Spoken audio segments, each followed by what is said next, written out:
صاحب أدب المحسنة waxa aan saaka mar ahayd 8:32 daqiiqadood saacadena Hargeysa iyo 11:58 daqiiqadood saacadena Hargeysa la soo kala diray laba fariimood oo WhatsApp-ka oo runtii Djibouti la iiga soo diray oo marka la iigu hanjabayo codadkana waa sii doontaan waan idisiyay la leeyahay marka ama ninkaas uu helay xogo ama siro culus oo ka helay sirdoonka Djibouti oo marka iigu hanjabayo in Hargeysa la iigu dilayo oo ama gaari la jiirsiinayo ama xabadinta la igu dhufto magtayda la dul saarayo cid kalena aan ii dilaynin ay dilayaan aniga Cabdigood ahaan ay ii dilayaan dadka reer Soomaaliland oo uu waxbu yiri shaqaale ilaa shaqeeyadahiina ayaa lacagtayda loo ku shaqeeyay buu ama Ismaaciil Cumar Geela la shaqeeya Idris Cumar Geela ayaa gaadhay ku leeyahay marka Ismaaciil Cumar Geela kama hada dadka oo dilaa wala yibilay tal ayeen rumaynaynayo ku dhaaranaya uu leeyahay waxaan helay warka xalay mikadan wadarka Umar Bashiir waxa helay waa digtayradii joogay meesha intuu 2 sanadood intuu inqilaab ku qabsaday inqilaab laga qaaday kii kale laga sii qaaday adigu dictator baan sheegay hantida reer Djibouti ee maqan na waan sheegay aailada ku amar ku taaglaysa meeshana waan sheegay intaas midna been ma adduunka xitaa qiraaya maxaad Cumar Geela wax uga hadashay ba aniga sidoorka Cumar Geela ii soo diriyay sidoonkiisa oo leeyahay Hargeysa ku dil war dhagaxyo soo daaday waxba la hadhinay anigu Hargeysaan joogaa Soomaaliland baan joogaa nin sidaa ku cabsida meehi naftu mar bay baxda Ilaahay ba mar qaada naabaalo iyo missile balintaad igu soo hogaamisay imika satellite missile guided bal aniga madaxayga ka dhufo nin sidaa ku cabsida meehi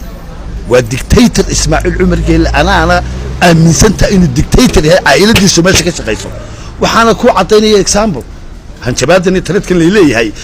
Isaaq iyo Samaroon oo u shaqeeyay in Cumar Geela oo reer Soomaaliland dhexdeeda ku dilaayay si kale wuxuu dilaa islaali waan ku baqaya warnista ku baqameeyay in la iibsadana ma ihi war maanta hadaan duray u dhinto waan aqaana godobteeda reer Soomaaliland halkay u raacayso hadii duray dilo ama aan iska u dhinto de codadkan imika la soo deynayad ka dareemaysa hada erayga eray ma qaado maxaad ina Cismaan Geela Arab ugu hiilisay oo ina Cismaan Geela Arab yaan waxa nin ka soo caray sida ka loo eriyay buu aan la doonaya maxaad uga hadashay ina Cismaan Geela Arab godobtiisa ana ii taala waan ka hadlaya haduu dulmiyahayna waan haduu dulmigiisa wadana waan qabanaya haduu dulmiyayna waan u hadlaya imikadana read my lips ina Cumar Geela ina Cismaan Geela Arab inta Hargeysa laga kacay Djibouti la geyn maayo to my dead body imikadana la horena waan u iri maxkamadaha sharcigu waxa ay ku leeyihiin bangiyada ku leeyihiin waa halkeeda laakiin maxaad ugu hadashay war imika aan u hadlayaa imika to my dead body in la qaado aqligu Djibouti ku hayay uu ku hayaa lacagtiina uu hayaa halkan company uu ka sameeysanaya hadii Ilaahay ilaahdo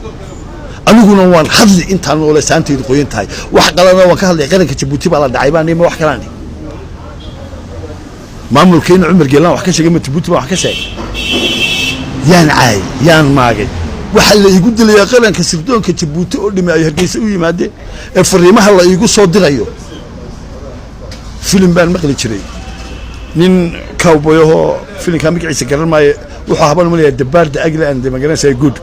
uu leeyahay intuu ninku u hanjabay isagoo baatir ku jira ayuu tooganaya markaa soo niyaa wuxuu if you want to shoot but don't talk boodhanaya war meelahan cabsi waa threatka ma ogtahay jir dictatorka do ever what you want samee waxa sameynayso ti Ilaahayna meel bay taala laakiin sida kuma cabsado la iguma hanjabo maxaan kale oran karaa maanta hadii had Ilaahay aan u dhinto godobtayda Somaliland way taqaan halkay u raacayso waa codad xaqiijinaya qaabkii loogu soo hanjabay Cabdigood Abees oo sida codka lagu sheegay in dawladda Djibouti lacag ku bixiso dad jooga Somaliland sirdoonka Djibouti oo dhanna sirdoonka Djibouti Hargeysa wali jooga u dhigay waliba waqti xaadirka ma ku sheegay sirdoon kalena ma aha Samaroon ila Isaaq wallahi wabillahi wa ta'ala kitaabka jaamaca ku dhaaraya Samaroon ila Isaaq Hargeysa wali jooga ma saxiyo leeyahay magalan waxaan ku sheegay anigu sirta waa helay wallahi bal kuma sheegay xalay baa laga sheekeeyay foodo adiga gaar ahaan is'ilaali horta ka hadad gashay laakiin sax walaalka baa lagu sameeyay walaalka ayna good Abees baa lagu soo dhaxmaray baan xoro biyo hagaaga loo dhiib ونسمع عمر kama hara qofka isagoo ka argoosta maahana magaran waxaa doontaba ku hadashay cabdigoodow isilaali waxaa doontaba ku hadashay isilaali baan ku ilaa odayga dhintay Idris Cumar caydaya isilaali wala nisa ma xishootiin leen isaa qodan baa u shaqeeya isilaali lacagteeda loogu shaqeeyay isilaali sax inta baa ku horayaan wallahi billahi wa tallahi isilaali isaa qodan baa u shaqeeya warkaada anu kuma daawan baa saalaha iyo sayro ma ama information aan helay isilaali sax taasoo isaa qodan u shaqeeya inta shaqeeyadiina u shaqeeya Ismaaciil masawada garan oo bashaar qaad hadaka sirbanka isilaali baa ku dhaano xabib baa kuga fakara ma baabuur baa lagu jirsiinay isilaali amraya adoo aksidaa mar wala lagu dildhigi magtaadana min laakiin maamul haya ay iyo wanaagba uu u koray kursiga haddaan idhi waa dictator oo afar madaxweynaha Soomaaliland iska bedelayeen ayuu isugu taagnaa ma beentayba inuu sharciga bedeshay oo doorasho ku yimid ma beentayba aanu doorasho ku imanin oo adeerkii xasan gulad abtidoon keenay meesha te ummadda ilaahay oo dhan baa og war waxaana waliba waxba ka sheegin 24 nin oo containerka ku riday markii SNM dagaalamaysa ee Djibouti ku dhintay jinacsi meesha lagu yiraahdo doqoshi 90 nin ee isku reerka ahaa ee korneelkii ku jiray ee lagu aasay ee ilaa imika xabaal wadareediya ayaanu soo wadnaa iyo halkii ku aasanayno sawir ka soo qaadnay Cabdi Good Abees ayaa sheegay halka laga raacay ee sababtay in sirdoonka dawladda Djibouti ay u soo hanjabaan hada ay sheeg soo naga nimka aragnay laba program baa sameeyay markuu Cumar Geelle uu fanaaniinta kaxeeyay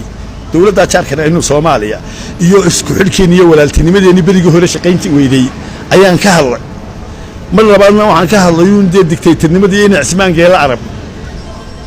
waxaana nidi mahmaad Soomaaliyeed baa hayda dadku ma inay eriga anigu aan leeyahay moodeenay deeshadii labada gelin mid soo qaaw reerka imika leeyahay labadiiba wad isqaawis tasbiixi wallahi baan hadaba yeelaynin wax xanuun badanta imikaan ku sheegaya Ismaaciil imika isu soo anaga isu kaay soo qaawis labadii gelin be waxaad ka heshaabadna leedahay digooda waraysigiisa ku dhex jira ayaa telefishinka Star weydiiyay in markii hanjabaadu soo gaadhay uu la socodsiiyay dawladda Somaliland waxana uu yiri sirdoonka qaranka Somaliland baan u yeeray waan u diray codadkii wax walba way haystaan TV-gana waan iga u yeeray oo imika daqiiqado ka hor markay fariimahan ii yimaadeen nin suxufiya baan ahay waxba ku faani maayo suxufinimada laakiin waan aqaan weygayga qaranka Somaliland iyo dawladda Somaliland gacantan ka saaray wixii lagu soo hanjabay TV-ga caalamkana waan u sheegay wixii lagu soo hanjabay waan iga idin siiyay wixii oo dhan anigu waxba ma qariyo shilina ma doono lacagna ma doono leeyimana iibsado qaranimada Somaliland waan ku dhimanaya wallahi billahi tallahi inay qaloocan Somaliland inaana qaadanayna waa sii deynaya oo laga sheegay niman kala iyaguna toosiga marka ay yiraahdeen madaxweynaha gadaamaantood tiri madaxweynahan mujaahidka gaamuray armiyaan mujaahidan musabbix maana ka dhigay ilaahay abuurtay baa ka dhigay mujaahid siyaasadda ku gaamuray weeyaan Ismaaciil Cumar Geelle run baan ku sheegayaa waanu ku daawanaya waanu ku ogyahay bal igala hoos baxaniga dhagaxyeynta adigu soo daadiso bal hergeysa iigu keen wallahi aanan ku cabsanaynay qaran baan hoos joogaa iyaguna way ilaalada wadanka way wadaan annaguna waanu islaalina ina Axmed Cismaan Cumar Geelena run baan ku sheegayaa maxaad uga hadashay adna tareet baan ku siinayaa arsaga wax kaga qaadan dad wax ka qaadayso anigana midhigu ma sameyn karaysid